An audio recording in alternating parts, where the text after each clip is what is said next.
Good evening to everyone on the webinar, or if in another time zone, good morning or good day. I'm Avinash, the sales engineer at East 101, and I'll be the moderator for this evening.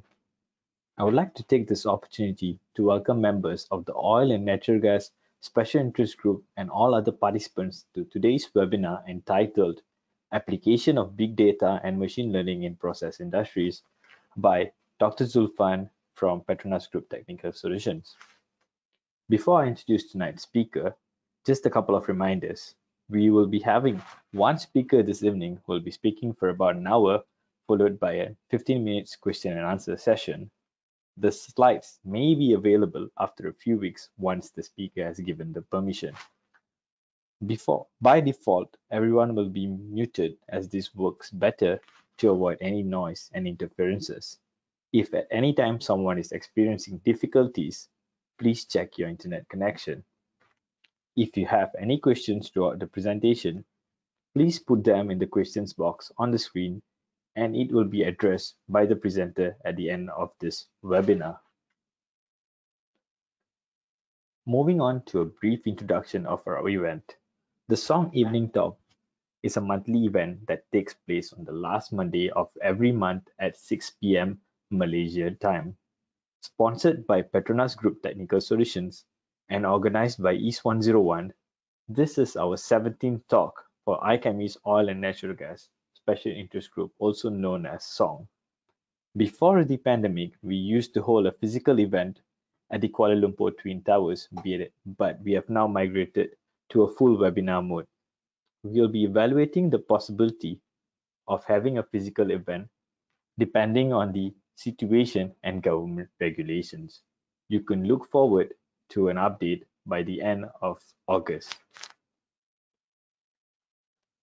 A reminder to the professional engineers registered with the Board of Engineers Malaysia, by attending this event, you are entitled to 1 CPD hour. Moving on to our next event, which will be the 9th Regional Process Safety Seminar scheduled to be on the 22nd and 23rd of September, with leadership and culture being the theme for this year. Feel free to join us and find out how leadership and organizational culture helps achieve improved process safety results. Feel free to visit our website for more information at www.ichemE.org/rpss. The next Song Evening Talk would be the holistic network modeling for debottlenecking of a highly integrated complex offshore system for optimization of hydrocarbon evacuation. This talk will be delivered in the month of August, to be exact on the 24th of August, by Mr. Sukrut, a network simulation specialist from Petronas Malaysian Petroleum Management, also known as MPM. Also like to take this opportunity to introduce today's speaker, Dr. Zulfan, who is currently attached as a process engineer to Petronas Group Technical Solution. His work has been primarily in developing new tools for simulation and optimization to solve problems in a quick and accurate manner. Before his career attachment with Petronas Group Technical Solution, he was with University Technology Petronas with extensive background in academia and industrial research and development. Without further ado, I'd like to pass the floor to our speaker today, Dr. Zulfan. Dr. Zulfan, I've passed the controls over to you. You can now share your slides. Yeah, thank you.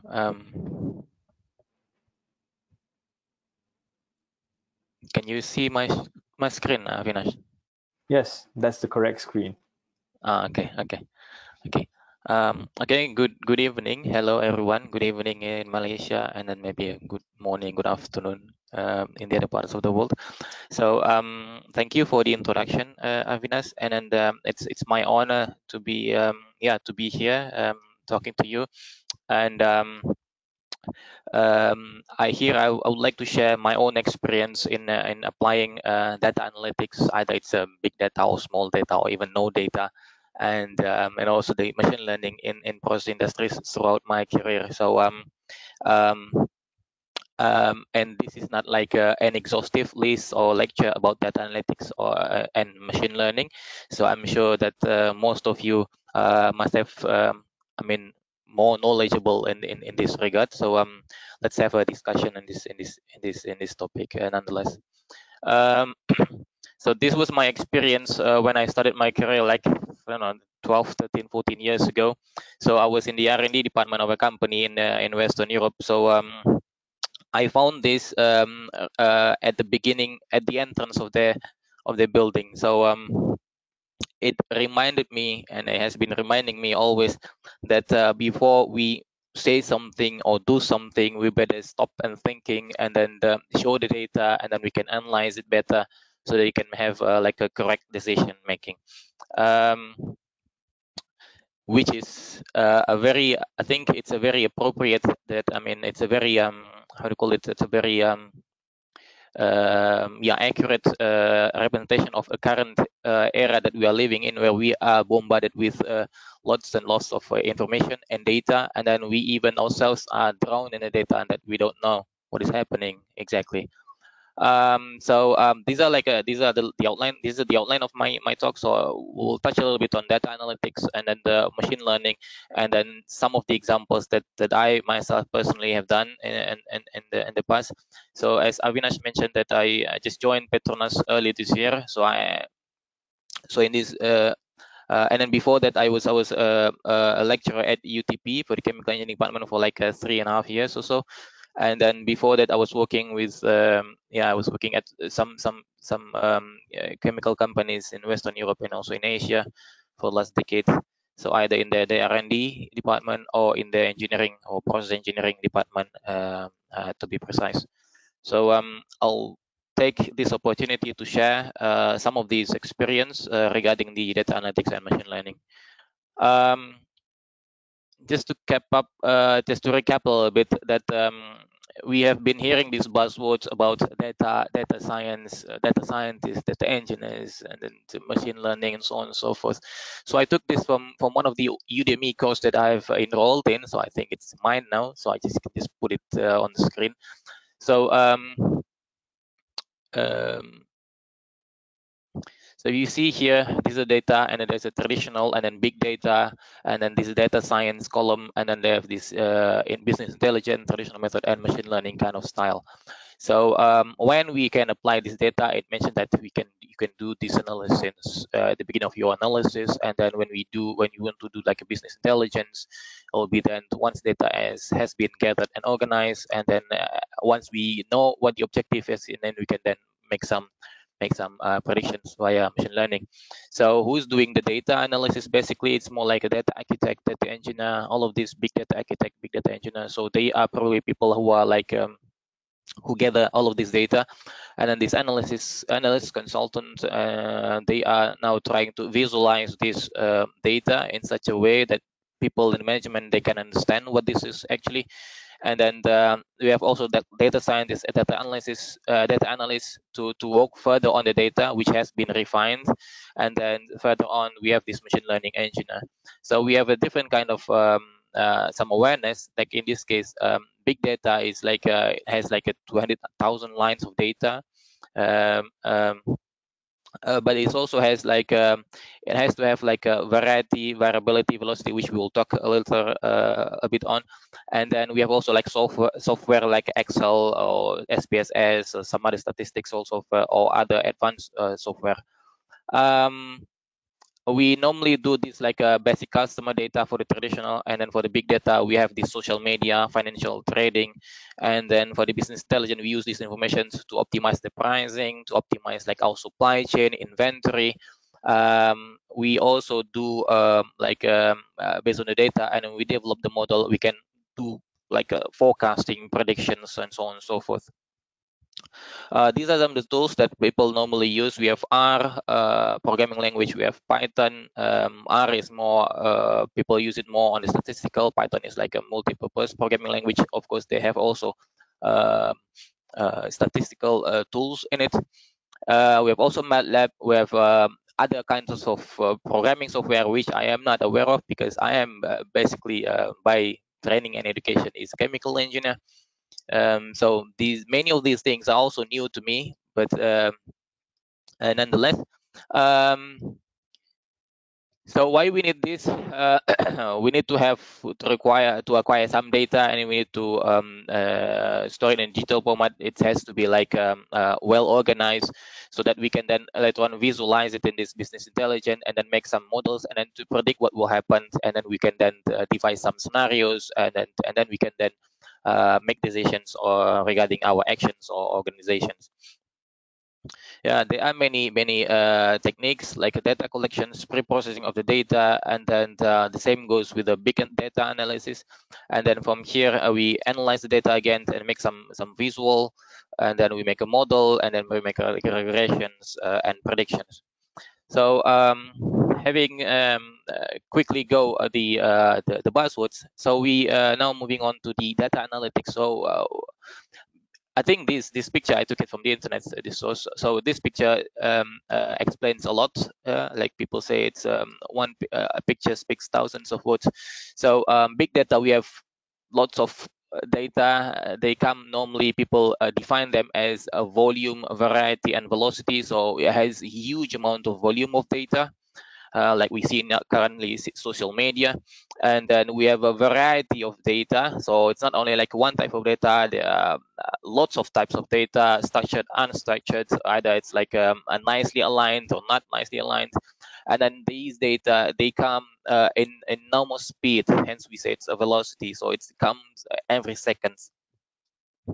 And there is also the fourth V that they mentioned, that veracity, which is that not all data are created equal, in the sense that, for example, if we see like a nice smooth running plant, for example, where it is running like in a steady state, so-called, and we don't see any variations in the data. So hence it's more like a one type of steady state data, and then that's it. There is no, we cannot extract further from these data, whether if there is a pump trip, or if there is a we change the feed, what will happen. So we cannot really tell it, because even though these data, the amount of data is enormous, but then there's no variety in the data, and then also some of these data are also like useless.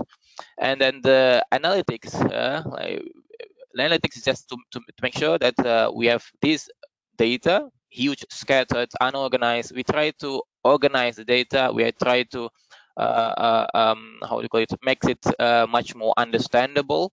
And then hence the word is then analytics.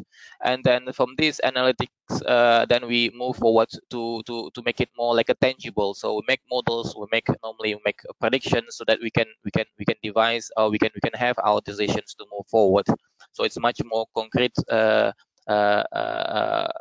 activity to do. There are several technology trends in data analytics. I took it also from the internet. So we have this predictive analytics, which we normally do. Yeah, so we have data, we make models, and we do some predictions.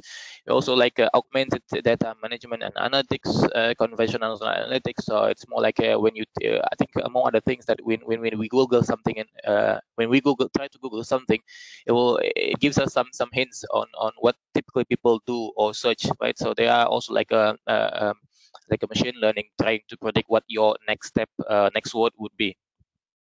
We also IoT and analytics. So now it's with the help of the Wi-Fi, all of our devices, not all of them, many of the devices that we have now, they can be connected. We can connect our laptop, our screen, our lamps, or a hot water heater, and so on and so forth, a phone, a watch.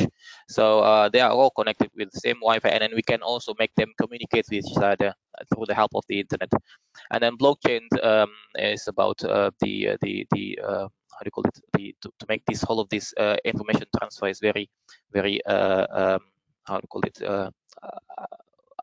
like less likely to be breachable. So moving on these some public sectors, I think, which we know already. So we have using that predictive analytics tools that we saw earlier.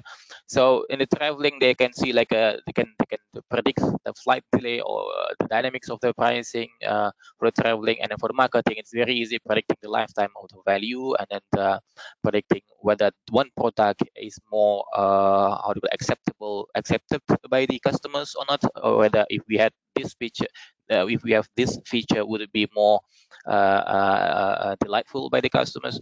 And then also in the healthcare, we can have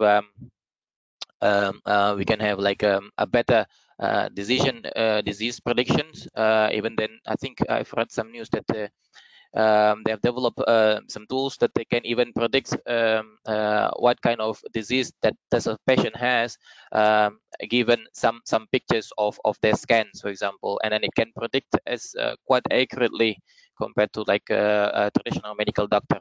And then it's also like a social media, and then I think we know that when we click on an app or an ad, for example, in our social media, and then in the next social media that we use, for example, Facebook or LinkedIn or Instagram or Twitter or whatnot, so it can give us like another pop-up showing would you like to buy this one as well, something like that. So it's also kind of like a prediction in itself. um, Also the sales, and then we have also like automations, self-driving cars, and then claims predictions. All of these, they come with the help of these not with with based on this big data, and then with the help of data analytics and some predictions that we now I think we have seen it more and more coming. There's some aspects of machine learnings here. We've talked about data, and then now some aspects of machine learning that I think we know some, or if not most of this. But I would like to highlight only what I think I normally use in my daily work. So we normally have like a data, for example, we have like X or predictors or independent variables, like we say, it's normally typically like a valve opening or like a flow rate, temperature, and so on and so forth. And then we know that what we'd like to have in the end, we want to have a higher yield or higher profit, and so on and so forth. So we know if we make a model, we know basically the dependent variables that we would like to have, and then the connections between dependent variables and the independent variables. So if we have a bunch of data, and then we can then get some data to make a regression, which we call like supervised learning. So we know already the results, and then we take some of these results, some of the data, and then use it to develop the regressions, and then we can have that model up and running to use further. And then we could also say like if you want to classify something, for example, in the plants there are many problems which we don't know what the root cause is. So by looking at the data, we can also see, so this data seems to be like in a group with the other set of data. So in that sense, it can help us define, or it can direct us leading towards the what would the root cause would be. And then there's also things like unsupervised learning. In this case, we can do like dimensionality reductions, as it says here. You could also see like a big data visualization. So we normally do, like in this case, principal component analysis, among other things, like multidimensional scaling as well. And then also other classification techniques, so that we can see, because we cannot know here we don't know what the what the dependent variable is and how it behaves with the independent variables, and we would like to see only how the variables are connected to each other, and then from that connections we can visualize it, and then we can then make a conclusions, and then make a better next move. Reinforcement learning, I haven't done anything on this case. It's more like a game robot, which out of my league as well. So this then basically the machine learning workflow. This is also a slide that I took from my Udemy course. So we normally do the first step is then to collect data, which we have it, and then we will prepare data. Some of these data, if it's like thousands of or data, some of these are like are not readable or not available, or empty spaces, or um, uh, like in this case, like it doesn't make sense, for example. So that comes under this preparation of the data, and then we split data into sets and training, and to test and training, and then we make the model, and then so we train the model, and then we test again the model, and then until, so it's more like an iterative step, so that we are then convinced that this model is good, and then we deploy the model, and then to be used in the plant, for example. So we have a model, and then we put it on the plant, and then people in the plant, they can just easily navigate through the model to see to develop some scenarios. And then if you would like to make it like a live machine learning, so to say, so we can have it, so we could also, instead of deploying the model, we could also install the brain itself, like the solver, so that if new data comes in, and then we can use this new data as another input to the model itself, so the model keeps on learning and learning. So that makes this model is better and better in its prediction. So how about the having said the this big data and then machine learning? So I went into this RICE Regional Symposium of Chemical Engineering 2018, and then I attended the lecture from Professor Azlan from University Malaya. So I think every one of us here who are like went to school or go to school in Malaysia, we must have known, we must know this as Prof. Azlan. So he's a very well-renowned professor in process control. So in his speech, I quote, he says that within chemical engineering, especially in process control, there's nothing new here. So we have our plants, we have already hundreds or thousands of sensors, we have hundreds of thousands of data waiting to be analyzed, which we do normally. So his group is then basically getting all of this data from the sensors, and then they make the model, analyze it, make the models, and then use this to predict what will happen, to predict the behavior of the plant, which we normally do within chemical engineering. So there's nothing new here. It's just like this hype is coming because of the advancement of technology, and then it comes with the other sectors as we've discussed before, like in the public, like in the medical, that sales, marketing, traveling, and so on and so forth. But within chemical engineering itself, there's nothing new here. So there's another article here that I quoted. So they mentioned that a priori process knowledge is very important to have before we embark on data analytics and machine learning. So whatever we are talking about here, if we don't have a solid understanding on the process knowledge itself, all of these are meaningless. So they divided this into two categories: passive and an active. So passive, what they mean by passive is that's like they use the data to monitor it, to make like visualizations. So okay, so we have this kind of the current performance of the plants, this kind of flow rate, and they can then connect it to the KPI that they have, and they can just monitor it. Or they can also use the data to like a soft sensing, because some of these some of the properties that we would like to have, it cannot be measured because of the the lack of measurement, or the very it's too much lag. So that's better that they from the data that they have, they can make another a model, and then which they can use to predict or to correlate this model and the data to get something that they want, like a concentration, for example, or temperature profile or whatnot. And then in the active part, so it's more like a monitoring and in soft sensing. Yeah, it doesn't, we don't have any control on what we want to do with the plant. So in the active parts, they mention about control, and they mention optimization. So once we have the model and we would like to control it, we know which valve to open, how much flow rate that we would like to have, how much heat that we want to deliver, and so on and so forth. And then given all of this data, given all of the pricing, given all of the other informations, we would like to optimize it. So what should we do if we want to maximize the yield, if we want to minimize the cost, if we want to minimize heat loss, for example? So this comes under the part of optimization. And there's not a experience done by Dow Chemical. So they make a review in this annual review of chemical and biomolecular engineering, also very recent. So they say it's big data analytics in chemical engineering is more like a journey to turn data into insights for more informed business and operational decisions. So I'm just quoting them here.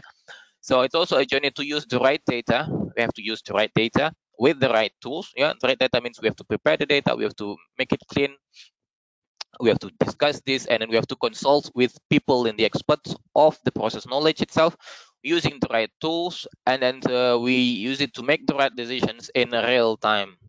And then for complex processes, yeah, I quote it as well, for which first principle modeling, which we have within our chemical engineering knowledge, where the first principle models are not well understood, for example, in developing our models, we have some parameters that we don't know, like overall heat transfer coefficients or fouling factors, and some other thermal conductivity of some metals that we don't know, some CP value, and so on and so forth. There are many of these parameters or unknowns or uncertain values that we normally take for granted. But in this case, the use of data, it can be used, the availability of the data, it can be used to complement the first principle modeling that we are currently lacking. So it's a valuable asset to provide insights on especially on helping us to do some process improvements. There is also like a data science article in chemical engineering curriculum where he cited there are quite a number of data science projects who are failing in recent years. So it takes this 70% of big data projects in the UK fail to realize full potential. And then also somebody asks, why do so many analytics projects fail? And then are you really setting up your data scientists up to fail? And then many other articles saying the same. So this guy Thomas from Toronto, Canada, so he highlighted some of the key aspects of why these so-called big data or data analytic or data science projects failing. Among other things is number one, it's a lack of domain knowledge.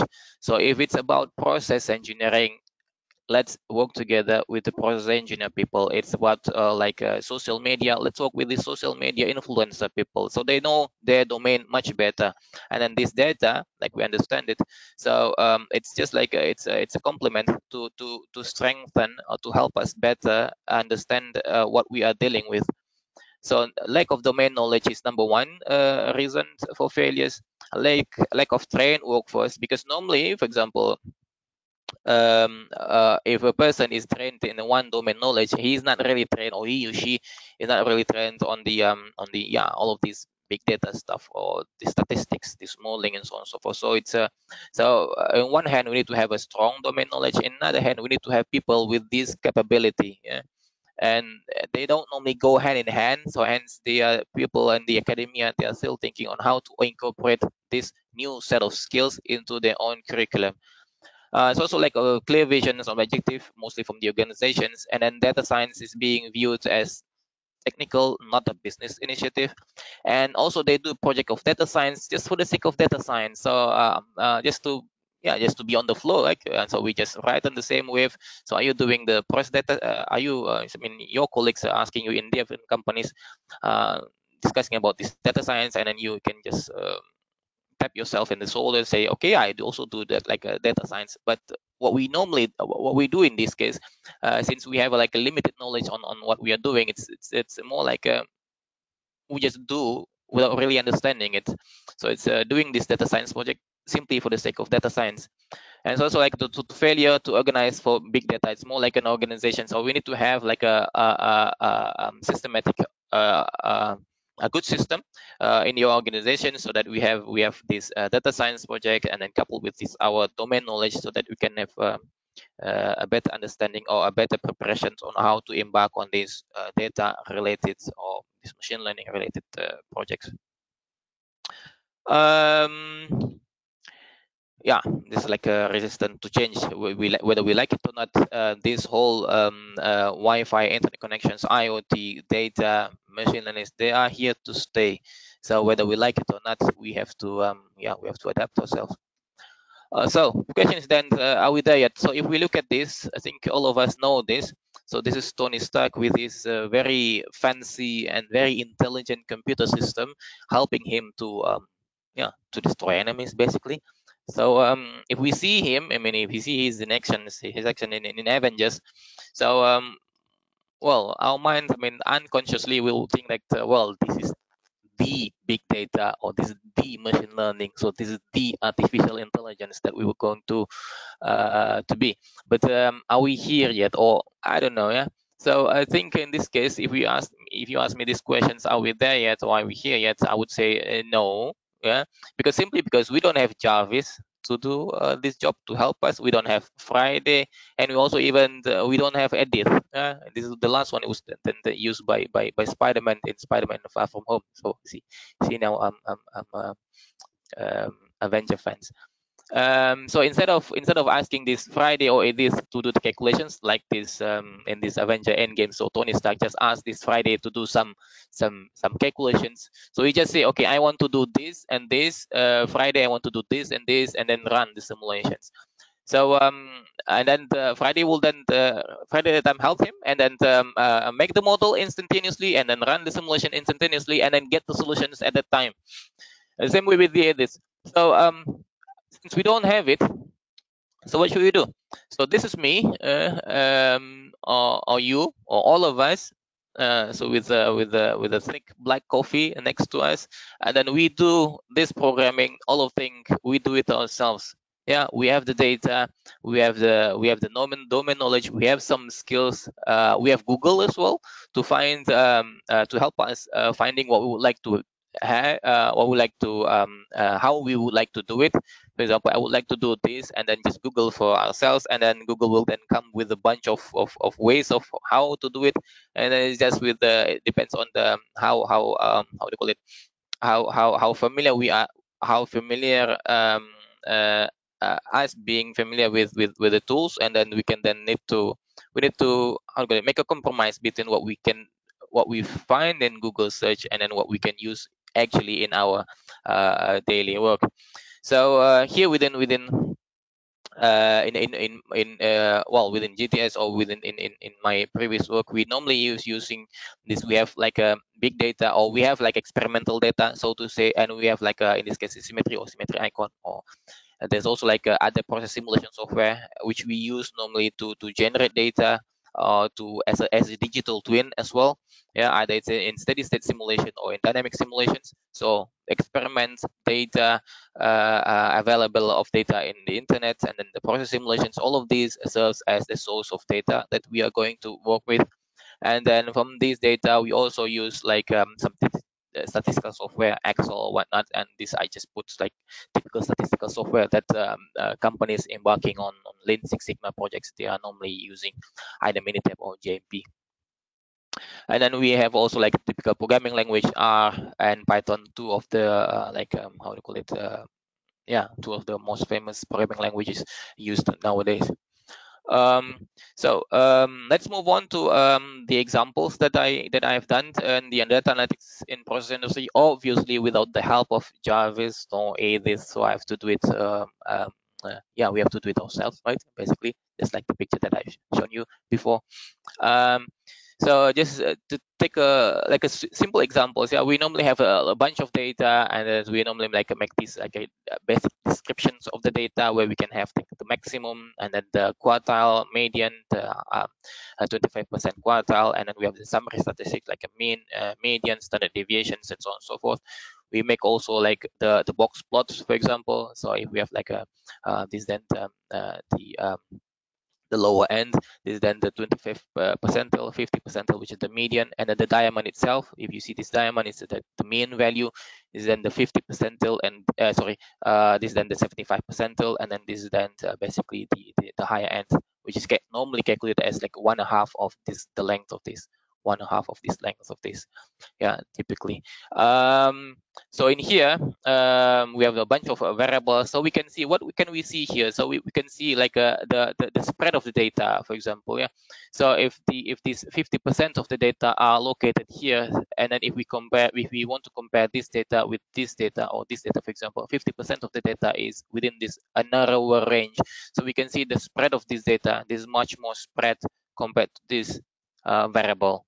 And then but then in this case, it's much more like unusual patterns that we can see here. It could be like an outlier, or it could be like a for example, we have like a data tendency. For example, if we want to start something, we normally like start from, if we can imagine x is then x is time, and then y is then like the value of the variables, for example. And if this data, if this process, for example, is going to be ramped up, so we normally have data going up, some amount of data going up, and then it goes to steady roughly for quite some time.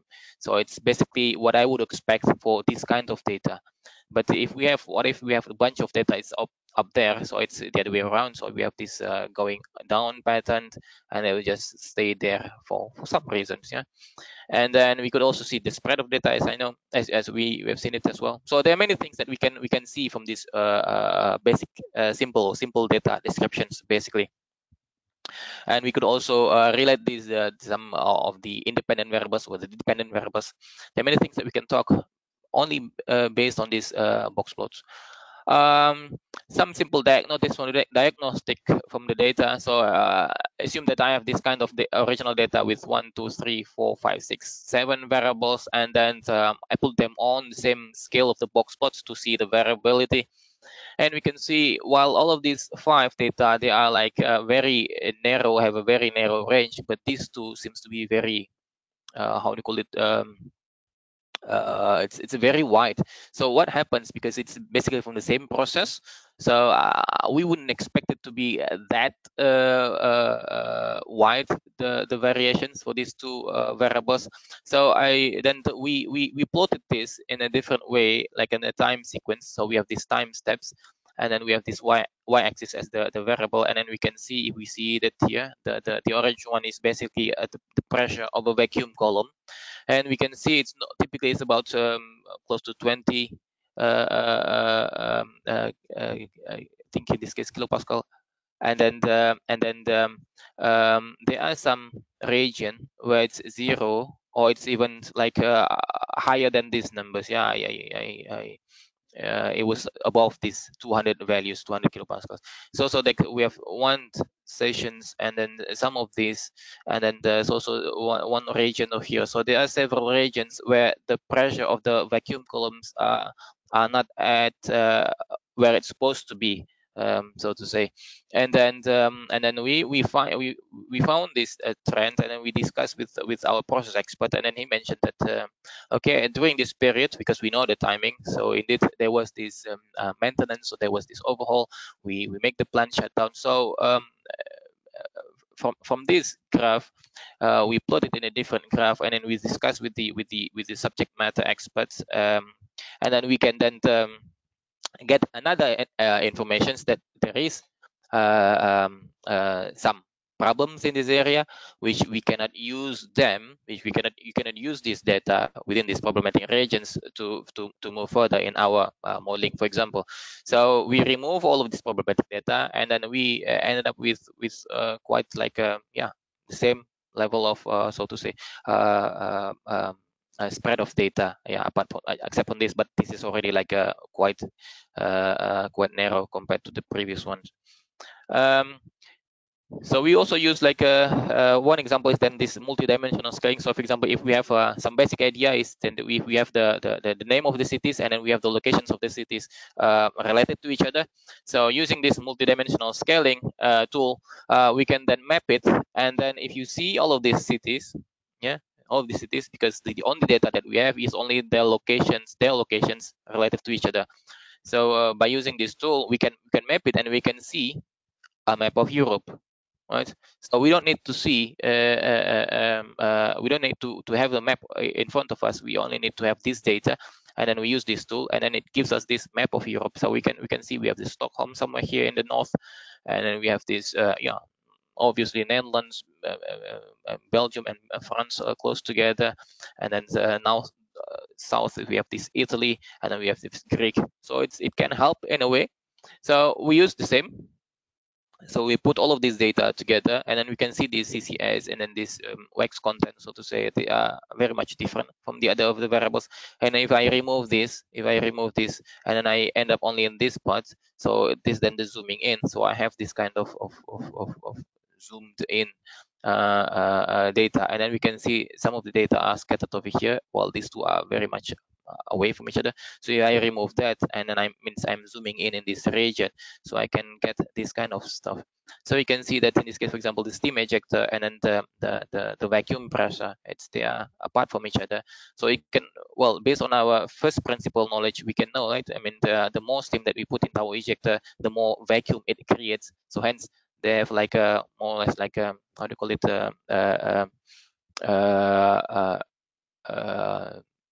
not proportional, but forget the word. So inversely proportional, sorry, that's the word. So, and then we can see also these days, so because we also use days as the to signal to make a sign that this is then the more time it takes to process it, I mean there are more foulings or more activation of the catalyst, so to say. So we can, it can help us in understanding what the data, how they are related to each other. In some sense, yeah, it is among other tools that we use as well. And another data diagnostics that we use is also like this PCA, principal component analysis, where in this case we can have like some data are clustered in this principal component analysis, like a loading plot.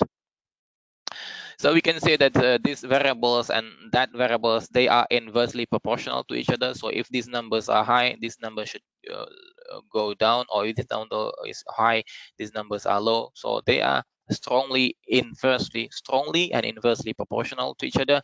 While these two, because they are pointing at the same directions, they are strongly and proportionally, yeah, related to each other. These two against that one is strongly inversely proportional. This is strongly and proportional together. But the variables, they are located close to the middle. It's more like they don't add up to the variety of the data. Means if you have a variable, say for example, just see these three variables, for example. So whatever happens with these three variables, it doesn't contribute to the variability of the data, of the remaining of the data. So if you want to make like a modeling phase of you want to decide which variables actually that contributes to the model. So we number one, when we make this, when we most probably we will then ignore variables that are close to the center, because whatever they do, it doesn't contribute to the variability of the data.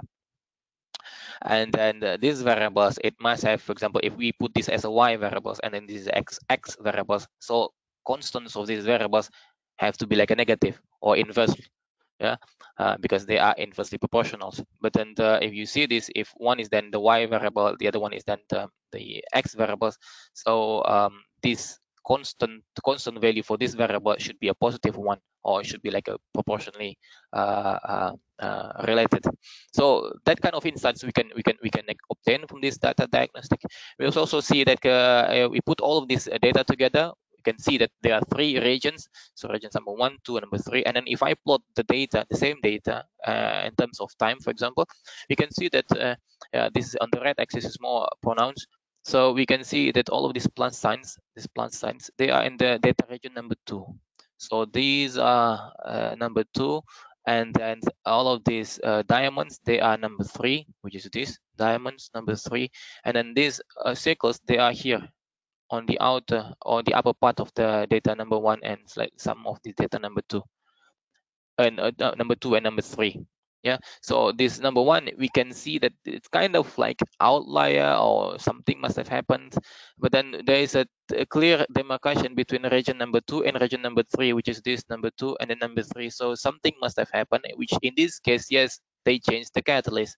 But before we plot this, yeah, us as an outsider, or say the data scientists or people with less knowledge on the process, we must be asking ourselves what happens. And then when we discuss this with the process owner or people expert in this field, they know what happens, and then hence they can explain it to us, and then we can make a better judgment on the process itself.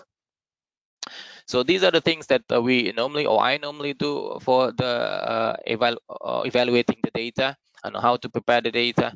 And then the next slides are more on the how to use this, what is this machine learning in the process industries, obviously also without the help of this Jarvis or this. So what I normally do is that we have normally the process simulation. On one hand, we have data from the experiments, and then we combined this data generator into like a machine learning tool so that we can make like a regression. So this is one of the software that we normally use, and then we can then generate the data either via case studies. So we can run this software. We have this robust process simulations. We can run it to generate, I don't know, maybe dozens or hundreds or thousands of data, or we can also save our time and then just design, apply the same concept of design experiments as in the design of experiments, where we can only like need to run only dozens of data or less than 100 of data, depending on the size of the simulations. So so which we can do, yeah, it depends on the accuracy that we would like to have. And then once we get the data, we can fit in and into like a three different, in my case, like a three different options. So we can fit it to like a neural network, like in this case deep or whatnot neural network, and then we make a model, and then we can have a like a x and a y, the predicted value on the x, sorry, the data on the x-axis, and then predicted value on the y-axis, or the other way around. We can also use another type of machine learning, which they call like XGBoost, and then it gives us, in our experience, it gives us like a much more accurate result or better results compared to the like a typical neural network that we normally use. Yeah, maybe they can fine tune this neural network to work much better than I can. It's another type of discussion. Or we can just simply use like a simple linear regressions, either a linear or like a multiple linear, or we can have like also non-linear regressions, which we use as well.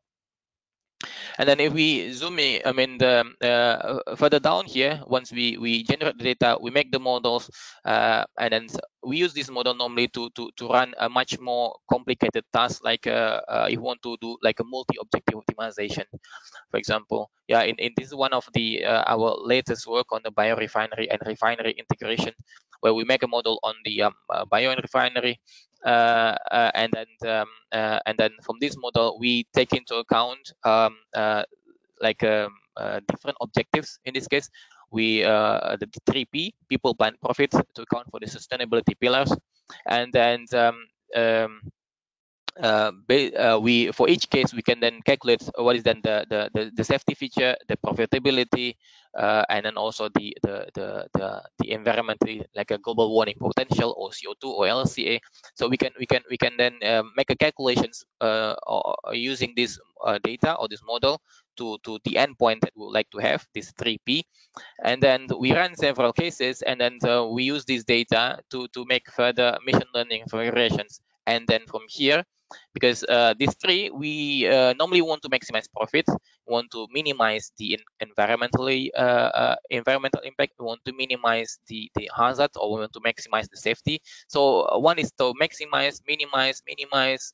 So it's a bit different objective functions that we would like to have. Hence, what we have is then the multi-objective optimizations. So what we do normally here typically is then we use stochastic-based programming to come up with dozens of answers, where we call it like a Pareto front generator. So basically we have multiple solutions. This Pareto front is then the dominating the non-dominating solutions, while the rest are the solutions as well, but they are non-dominating. For those of you who are not really familiar with this, so you can view this as a Google map. So if you want to say, I want to move from this point to that point, so, and then we ask Google to find us the way, and then he will, most probably by default, maybe he would then show you, okay, Google says, okay, this is then the shortest time consuming path, for example, and this is the shortest path, for example. Yeah, seems to be shortest to me, but because of traffic jam whatnot, so this is then the if you want to achieve, you want to reach your destination within the shortest amount of time. So this would be it. Are these the only two, or these the only three?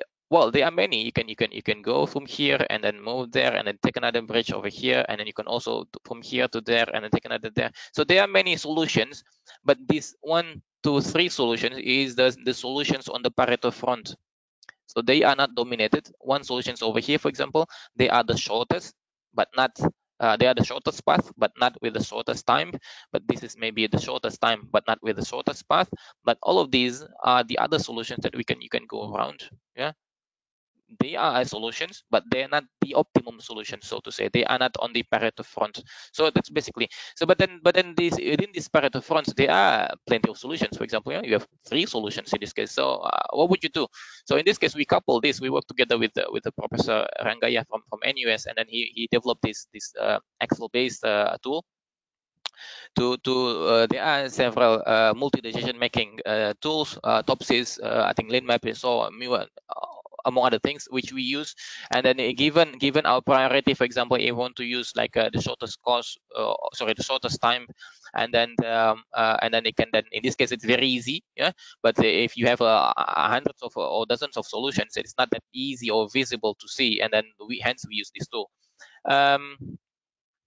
And then zooming in, and then in this process simulations, the same, just to repeat a little bit. So we have this model, and then we connect it to the optimization function as in case, and then we generate case studies, we do design of experiments, and then we make a model. And then this model is something what we call here. So it's I just put a bunch of equations that this is exactly the machine that has learned. So this is then the model basically to maximize the annual profit. Sorry, this is the model to to minimize the global warming potential. This is the model for the other stuffs. And there are these 4 objective functions that we would like to simultaneously optimize to get the Pareto front of the solutions. So this is what we get. So we get a bunch of solutions.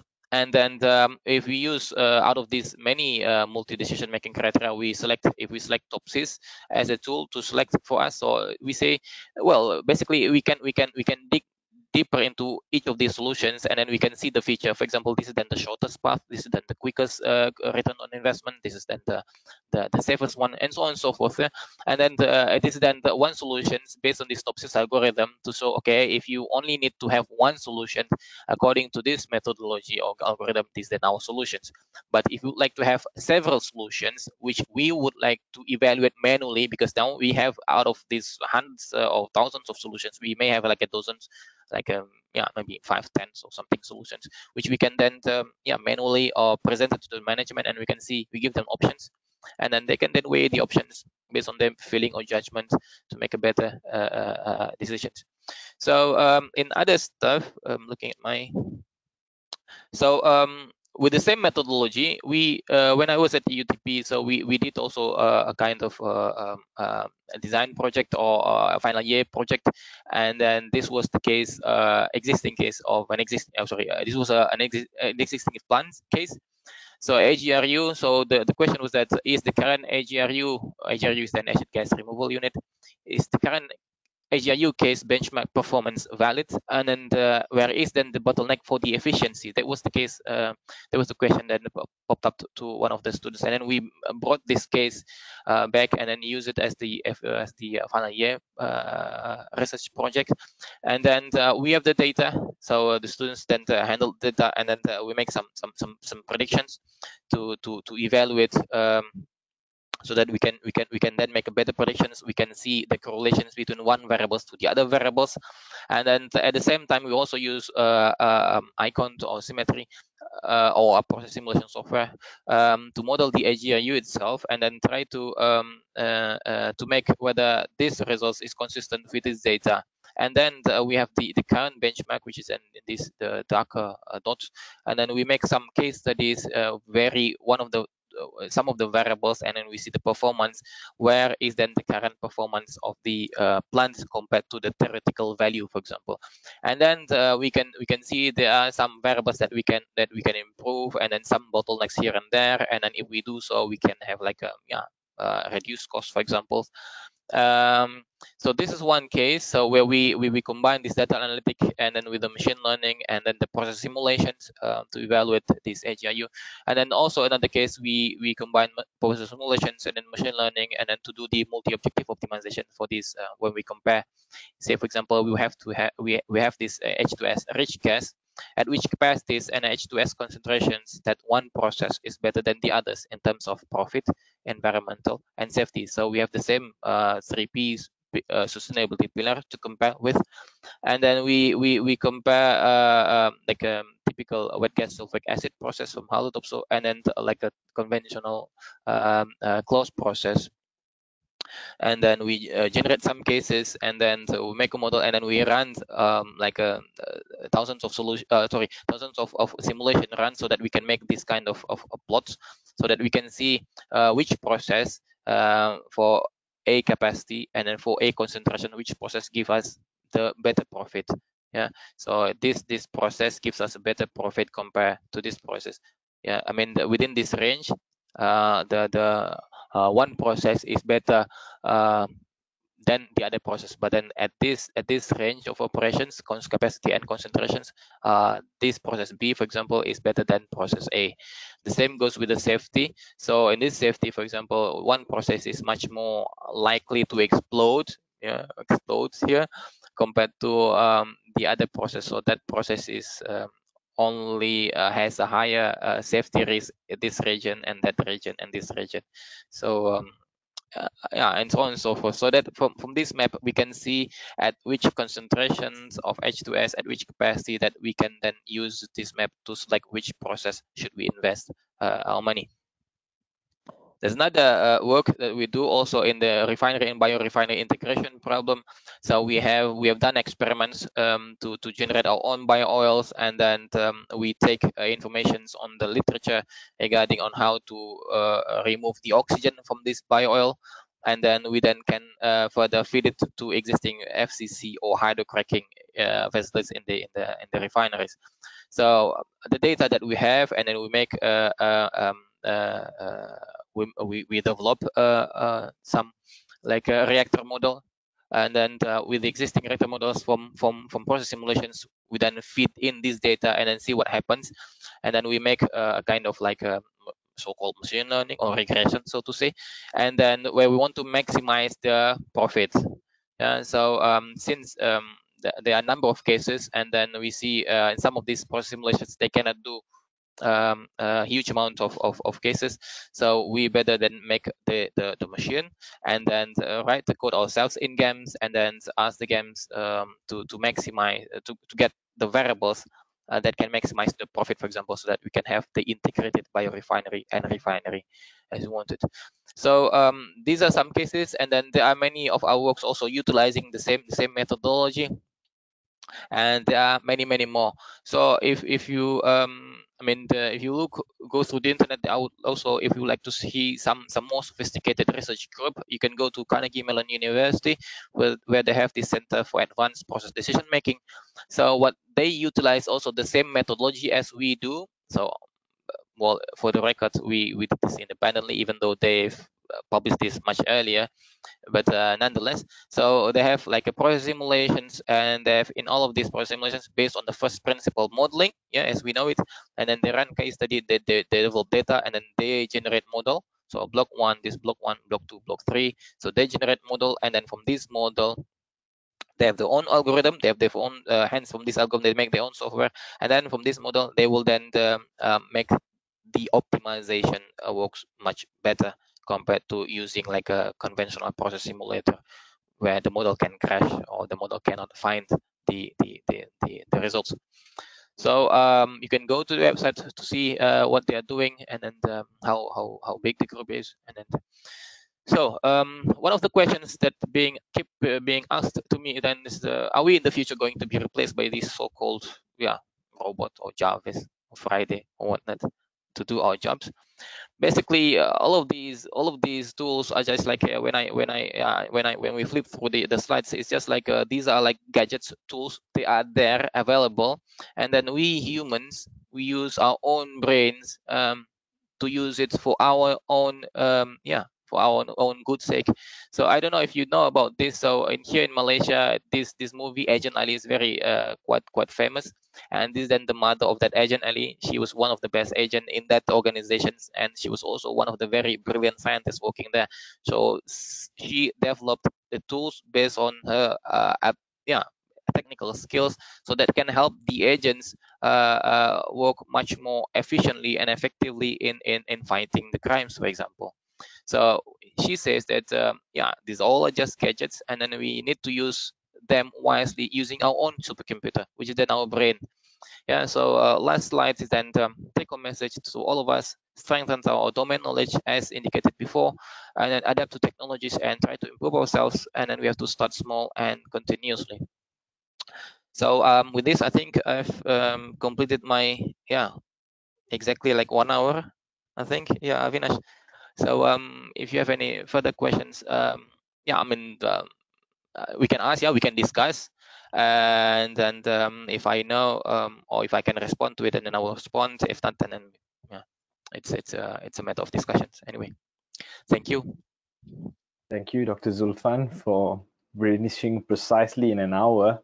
That was a very Yeah, interesting exactly. and Precisely. insightful talk. The examples were great, was really intriguing. And I have to agree with you that domain knowledge is an integral part for data science and machine learning applications. Yeah. Let's move forward with the question and answer session. And before that, you've managed to pull in a huge amount of crowd. We had like 300 registrations and 151 joining us today here in our 151. webinar. Okay, amazing. Yeah, Thank you. it was a huge setup. We didn't expect something like this. The first couple of questions is, will the presentation slides will made available after this presentation? Is it okay to share this with the attendees, Dr. Zulfan? I think, yeah, it should be okay. I mean, there's no confidential information. It's just like all open literatures. I see. That's good. Salihu and Ibrahim, the slides will be uploaded to our IChemE webinar in within a week, so you can find it there. Okay, Yeah. let's now move on to the first question from Azlin. What tool would you suggest for process engineers to use to perform data cleaning and data reconditioning of data historians? Let's say PyData, how do you actually clean and recondition them? What if the question was what tool is the best, that one I cannot answer. Yeah. But then what tool I use normally? So we use normally, if depending on the data itself. Well, we typically, because we are from the Excel generations, so we typically use Excel to clean or prepare the data. But then for nowadays, because we have Python, or we have other sophisticated like MATLAB also, we have these tools that we can use it much more high quality, efficiently, when in regards to big data compared to Excel. So let's just use them. But then the question is, I think, more not about the tool. It's more about how do we see, I mean, why do we need to prepare the data? I mean, if we are given a bunch of data, do we know whether we have to prepare the data or not? So I think that is one key question that we have to ask ourselves. And then when me asking myself about that, I would just simply plot all of this data, like I showed in the beginning. I just plotted this data and then see if there is any peculiar trend, if there is any unique or very strange or things that don't make any sense. And then by plotting this, we will get some sense of, okay, yes, we need to clean the data, or yes, there's no problem with the data, we can move forward. So to do so, depending on the type of the data, I think I normally use Python, because then it can get huge amount of data, processes data in one go. By Excel, it's more clicks. Yeah. So with Python, it's just like a simple codes, and then you can just change the name of the file that we would like to extract from, and then it's one go. It's one F5, I would say. I believe that would answer Azlin's question. We have another follow-up actually to that answer that you gave. Please. From Nurjana. Excel is limited to a certain extent. Have you used Yes. other than Excel? Yeah. As mentioned that we normally use this Python, or we normally use I normally use Python, MATLAB, or R. So these three, and then I's, people use it more on statistics. But then the IC Python is much more. I don't know. Yeah, I mean, it's just like when you start working with a tool, and then you kind of stick with it. So I started this so I started this analysis with Python, so I'm stuck with Python. So you could use R or MATLAB. Yeah. I believe that would give them an idea to start with. Moving on to the next question, it's from Tom. Of the programs that you have mentioned that data scientists use, I believe he's referring to programming language like Python, R, and SQL. Which of these would you advise a process expert to get more familiar with in order to better understand data scientists to work and support them? Could you please repeat the question again, Afina? Sorry. Okay, so his question is that which tool should a process Huh? expert start with to get Oh, an start with. understanding Okay. of the process data scientists use in order for the expert to work and support them? Oh, okay, that one. It's tools for the expert to start with, so that they can communicate with data scientists. Correct. That's a bit tricky, yeah, because um, uh, if we decouple these two questions, yeah, I want like to decouple these two questions. So which tool that for us, yeah, as process experts to start and familiar with. So any tools will do. And then this because Python is widely now it's one of the fastest growing programming language. It's many millions of people are developing it. And then there are hundreds of books also teaching us about how to use Python in chemical engineering, for example. So there are lots of resources for us to start with. That's number one. And then the second question is then to get us in the same line of agreement with data scientists. That is because we are talking about, I mean, because they will see, they will have a data standpoint perspective, and we have our process standpoint perspective. And then um, um, yeah, in my own experience, is that we as an outsider, for example, as the data scientist, we have to be, even though that we have all of this data here and there. I mean, we can make all kinds of models, we can make all kinds of visualizations, but in the end, that is not our knowledge. We don't have any knowledge in that perspective. So we have to be humble enough to discuss with these process experts, because they know the process.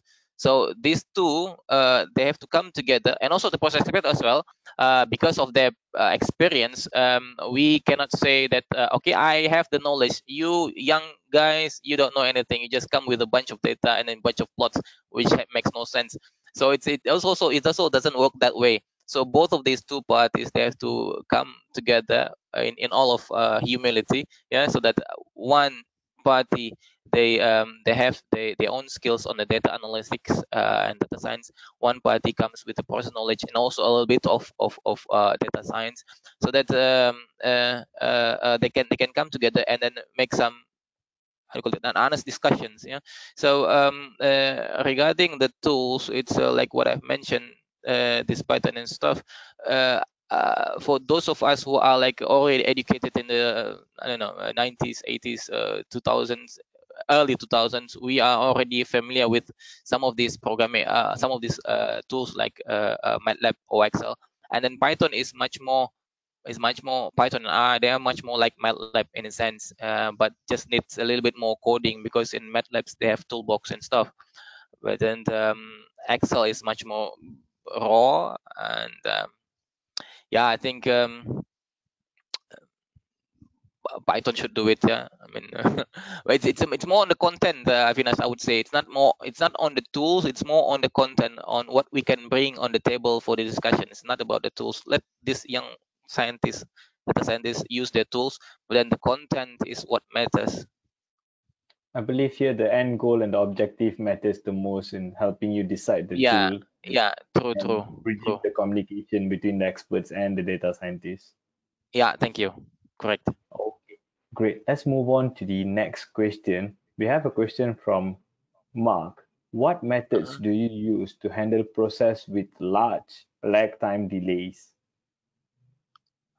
That one, to be honest, I haven't done anything in that regards, yeah. But I know something because we have also a project on like a catalyst deactivation, and then when we change the catalyst, I think when we change the catalyst, and then the we need to have we don't need to go to a higher temperature to get the same yield, for example. And then as we go along, the catalyst deactivates, and then we need to compensate for that. We need to increase the temperature a little bit here and there.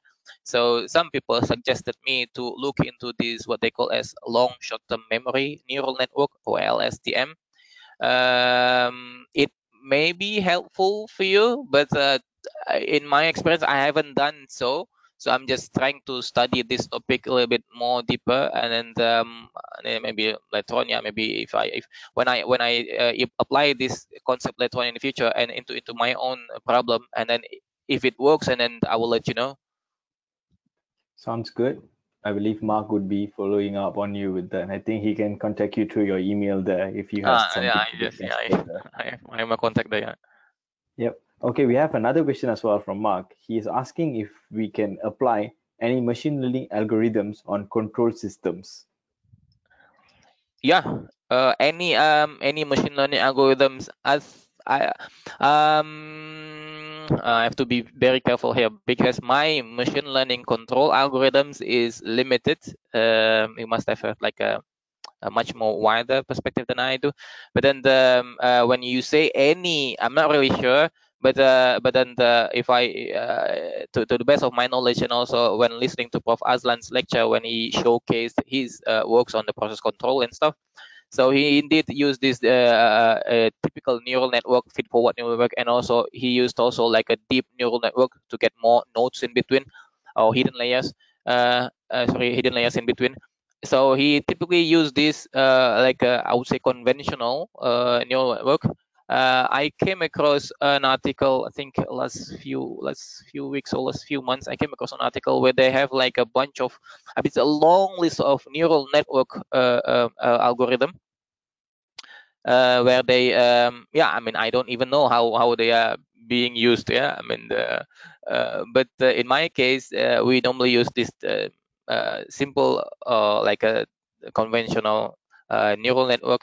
And also we use also like we call like there is also an algorithm called XGBoost.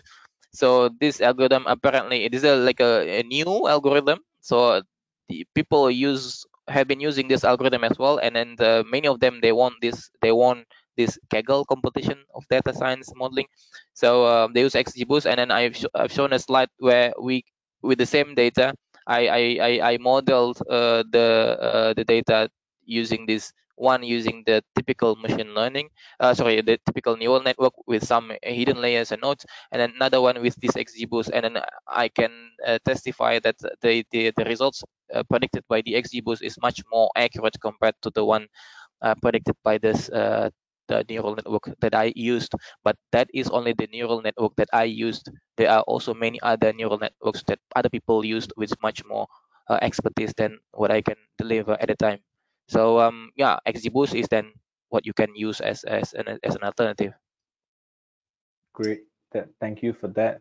Dr. Zulfan, we have a question from Katie Yo. Has Mhm. Petronas performed any machine learning application to flow assurance? Ah, that one I'm really sorry I cannot answer simply because I don't know. Maybe in this case, yeah, I need to discuss with my other colleagues in the upstream. I don't know. Yeah, I don't know. Okay, that that's fine. I think she'll be able to contact you if there's any details that she needs. I can find out that further. Okay, I think I have a message from your teammate here, Sabine, and she has a question for yourself. With respect to life cycle carbon footprint analysis, are there any themes you see in how people are approaching these big data projects to support and drive net zero ambitions? I believe the question boils down to, is there any machine learning applications that are being used in respect of life cycle carbon footprint analysis to achieve the net zero ambitions? Yeah, it's more like because we have to make it clear here. So this machine learning is more like we have a bunch of data which we already clean and prepared, right? And then this bunch of data we from this data we develop the model, and this model it can be process model which is then connected to the LCA calculation, for example. So for to give an idea, like this LCA calculation, so for every streams, every emissions, every waste, we can then there is if you go to SIMA Pro tools or other LCA calculation tools. So they can give you like a typical, for example, if you use a fuel gas, or if you use diesel, or if you use like a coal, they are they made like a they have a data uh, uh, how to call it, to correlate how much CO2 emissions that you can produce with that type of fuel and in that type of country, and so on and so forth. So we can then correlate, make a correlations between the process model that we have, and then the how to call it, the calculated CO2 emissions, or the calculated global warming potentials, or the calculated toxicity to the sewage water, and so on and so forth. So we can then make a connections for these correlations, and then with this big data input that we have, we can generate the regressions. So if we talk about these regressions, it's the same answer applies. That yeah, you can use any other machine learning algorithm to make such regressions. Am I clear Okay. enough? I don't know. Yeah. I believe that would have answered or given an idea to her Uh, question. Let's move on to the next one. We have a question from Kamal Hassan Kandasamy. Is Petronas working in any machine learning projects as of now? any, yes. If we say any, because some of the because we are also embarking this as an organization, yeah, but this is a disclaimer, I'm not speaking on behalf of Petronas. I just what I've experienced so far within the organizations. So yes, we are embarking on this journey, and then we are doing some projects related to this. Okay, then. Is GTS the only stream that is working on this, or is there any other departments I related to think this? there are many. I think there are many, but I don't know. Okay, then. Okay, we have another question from Hong Sheng. Is it possible to combine first principle models with machine learning models? Yes, I mean all of the slides that I've been showing you, it's about combination of first principle and the Yep. machine learning, and also in some cases where we don't have data, like this guy from Cornell University, he mentioned that also from the Dow. So they have for some areas, for example, yeah, in some areas where they can really make a first principle modeling, for example, steam system. It's very easy, and it's also like a simple reactor or distillation columns. So we if they get the data right, and then and then we can model this with the first principle. Why bother modeling this with machine learning data type regressions? Unless if the process in question was like already old, and then there are some foulings, some loss inefficiencies. So these things we don't know it, right? I mean, in typical first principle modeling we use some assumptions, but then in reality, because since we don't know it, and then the equipments are aging, so and then we have a bunch of data, so why not try to combine, I mean, let's generate this machine learning and then run some case studies, and then on the side note we also have our own first principle model, yeah, and then we can make the same case studies and see if both models can yield the same trends. I'm not saying that they will give the same results exactly, but then if both models are correct, they must have give, I mean, they should give us the same trend. Yep. I believe it is a good platform to actually do a benchmark activity for your Yeah, machine learning model and your true, process true, simulation model. true, Okay. true. We have a couple of high-level questions from Raymond, Mark, and Rohit.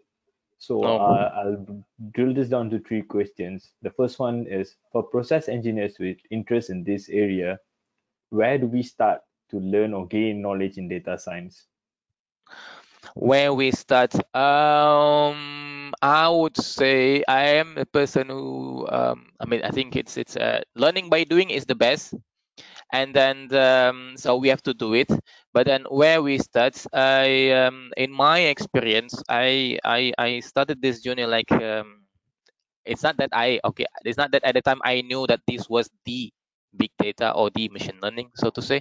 But in that, remember the first slide that I mentioned that I showed, that show me the data. That was my first interaction with data. So we had a huge amount of data at the time, and then we use only Excel because because of the limitations on the type of the company as well. So we use Excel to do all kinds of data analytics. So in that sense, operational data, there are a bunch of them, so which we can use as a start, so that see if we can understand, see if we can then try to make sense the data that we have, yeah, from the operational perspective, for example. So we get this data from the pie, or from like a DCS, for example. So we get this bunch of data, and then we can then try to make sense of the data, and then we can make a model to make our understanding much stronger, and then we can compare it, and we can make some analysis, right? And then we can have a discussion with the operators or the process expert, based on the knowledge that we already have by then.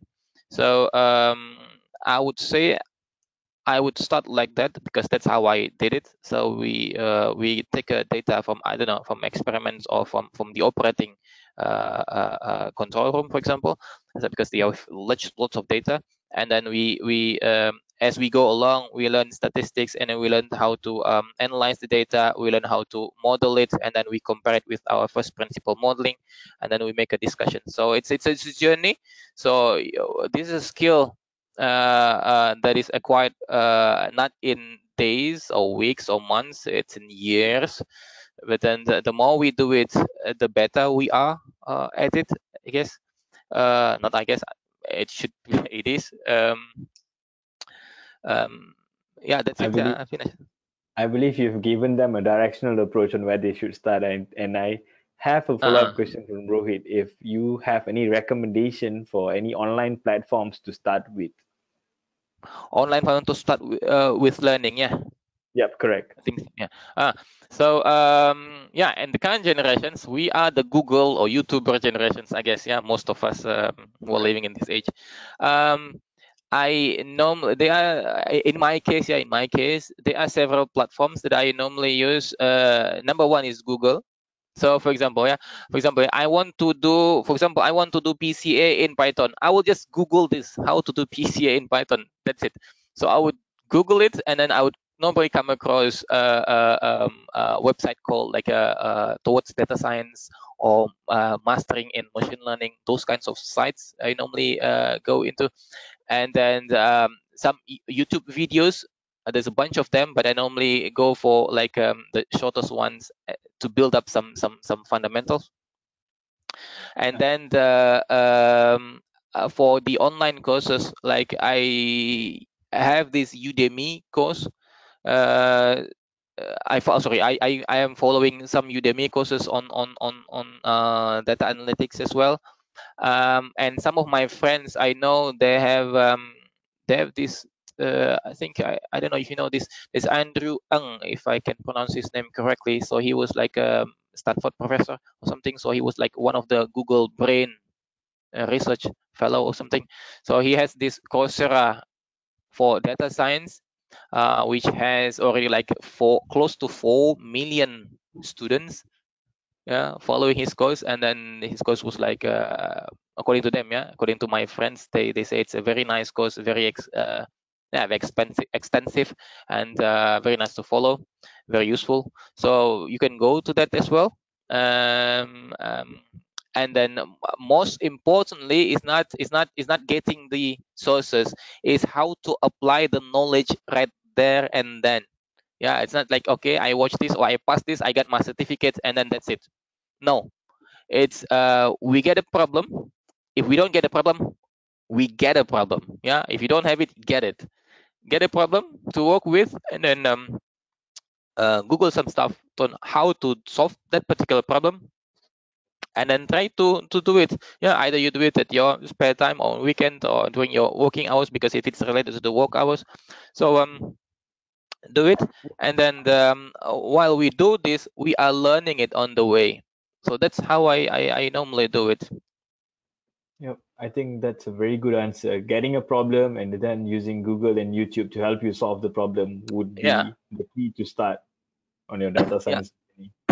yeah. I have another interesting question here from Gasim. I would like to Very good. know if any of your data learning, data analytics, or machine learning application has given a big cost impact in terms of savings. And for all, okay, related to the projects, yeah. Correct. um um um how to say this, yeah, because in the examples that I've shown you, it's more like building the framework or the methodology, the one that I showed you on the slides. And then in the previous data analytics slides before on the machine learning and stuff. So those are the typical activities that I normally do in our own projects. So we analyze the data, clean the data, and so on and so forth. So these are the must do activities within our project to make the project work efficient more efficiently. Because if we have the data and we don't know what to do with it, and then that means our project will not move further. So we have the data, and then we need to do something with it so that the project itself can benefit, so it can progress further. But then if you would like to quantify it with money, um, well, maybe we can think of it this way. We have a bunch of people with data analytics skills. We have the data, and then we have these people already equipped or willing to learn something about this data analytics, and then they use these skills, the newly learned skill, to analyze the data.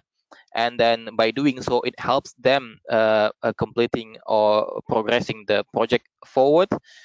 That's one scenario. Or we have the same set of data, and then rather than assigning our team members to increase or improve their capability to learn on data analytics, we hire a third party.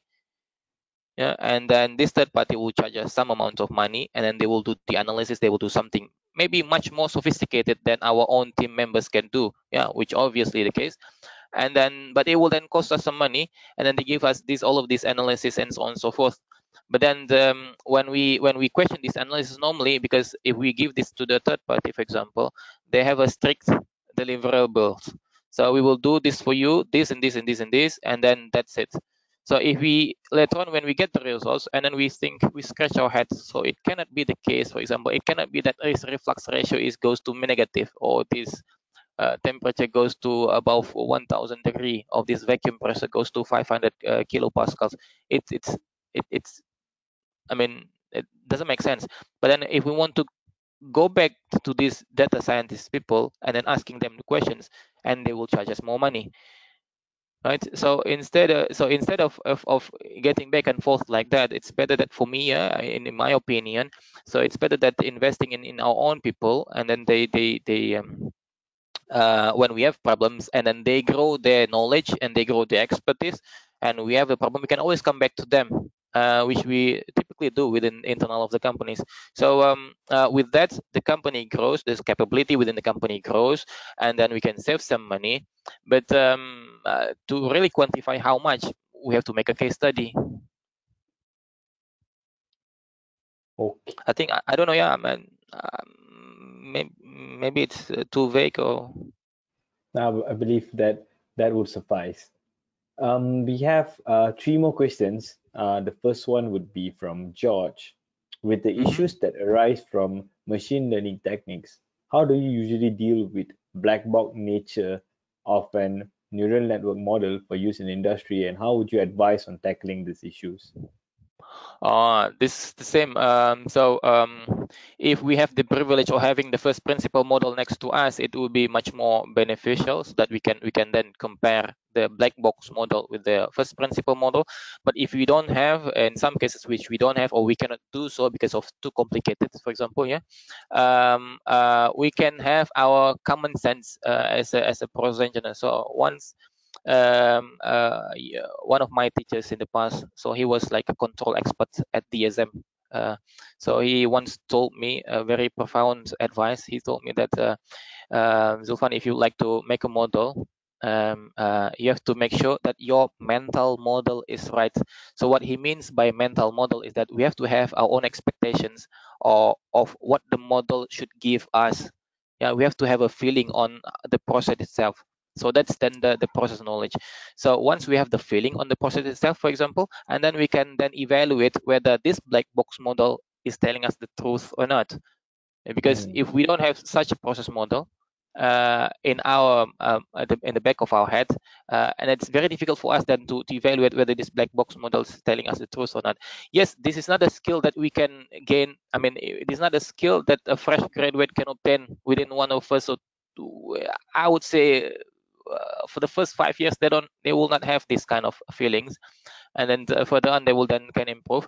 But then at that time we can have a discussion with our seniors, with our mentors, or with other process experts to say, okay, sir, this is my black box model, right? And then this is what I can do, and then we can then make some case studies and see if the variables, if we change some of the variables which we know, will it give us the trend that we expect or not? And then we can bring these discussions to these experts and then have their say about that. And then in that sense, if they seem to like agree to that, or they can then make some comments on that, we can further refine the model. Or it could also not or and it could also then improve our own confidence in understanding the model, number one. Understanding the process, number one. And then number two is then it gives us confidence in yes, now I can do this and I can interpret this black box model. So it gives many benefits, but again, it depends on how open we are on these new technologies, and how open we are to get some feedbacks from the seniors, so that it not only improves ourselves and our capability, but also as an organization in a whole. Yeah, I see that again, domain knowledge and process experts play Yeah. a pivotal role in adding confidence to a black box model. Yeah. Moving on to the next question from TT. Any good sources for open source chemical engineering or plant data that we can use to practice data science skills? Oh, open source data. Data science skills. Yeah. I think if you go, because to be honest, my data analytics skills is coming from a software called JMP, the one that I mentioned, because of my previous companies. They have this software installed at the company. So within that software, I think also in Minitab, within some of these statistical software, I can say so. I think in some of these statistical software, they have many examples and many data which they use to explain the examples, the tutorials. So they have many of these data which you can use. So if you happens to have this kind of software, you can maybe dig in the help buttons and then find the data that they use. It's a lot of data. Yeah. So I that's number see. one. Number two is that I think I've been told once by one of my colleagues that because he was also active in this Kaggle competition of data scientists. Kaggle, Kaggle. I think it's not, for us chemical engineers, we are not very familiar with this competition, but for data science people, they are very much familiar with this competition. So it's Kaggle Data Science. We can sign up ourselves there, and then when we log in, there are a bunch of competitions. They give us lots of data. Yeah, and then they will get, for example, in one of the case that my friends showed me at the time is that this Boeing case. So they have this case, Boeing case, Titanic case, Titanic case, and then they have this category like a female, male, age category, and then occupations category, and all kinds of independent variables. And then the job is then to model or to predict whether they survive the accident or not. It's a very strange case study, but then indeed that kind of case studies are there in these Kaggle competitions. So it's Boeing, this IBM, so these big companies, they have some data. They can say x1 variable, x2 variables, and so on and so forth, and then y variable, y2, y1, and so on and so forth. And then the job is then for us to make an algorithm to clean the data, to process the data, to make a predictions on the data, the test data that they will send at the end of the competitions. So we can log in there and then find the old data histories, which we can use as the exercise. So these two sources, I would say. The rest maybe you can Google. Yeah, I don't know. I haven't done so, but I think we can Google this.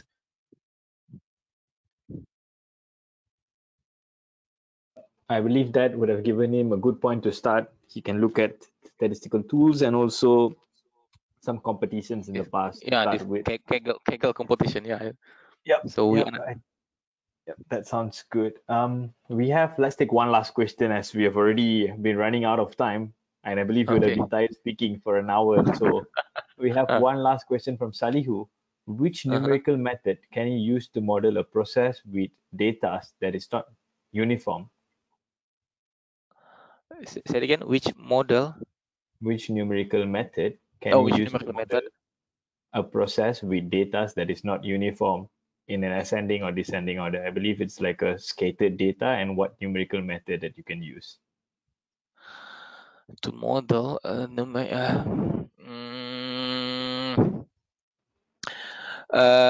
numerical method means this. I think what he means by numerical method is the the type of machine learning algorithm, I guess. Yeah. Probably he's And then looking for like k-means clustering or any other methods that he can use to actually oh, categorize. okay, yeah. Yeah, Normally, yeah, if we have this not normally distributed data, I think that's what he or she is correct. referring to. So if we have like a normally distributed data, we normally one of the in the pre-processing step is then to try to normalize the data. So there are a bunch of techniques to normalize it, either using min and max or standard deviation or something. So I think I'm not really familiar with this. I have to Google it, and I also normally use this min and max range. There are a bunch of other techniques.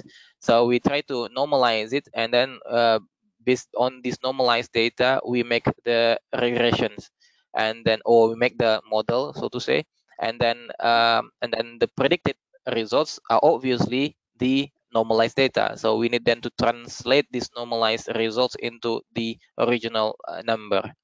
So the important step is then to normalize it, and then in terms of once it is normalized, and then we can just use any machine learning algorithm to make the predictions.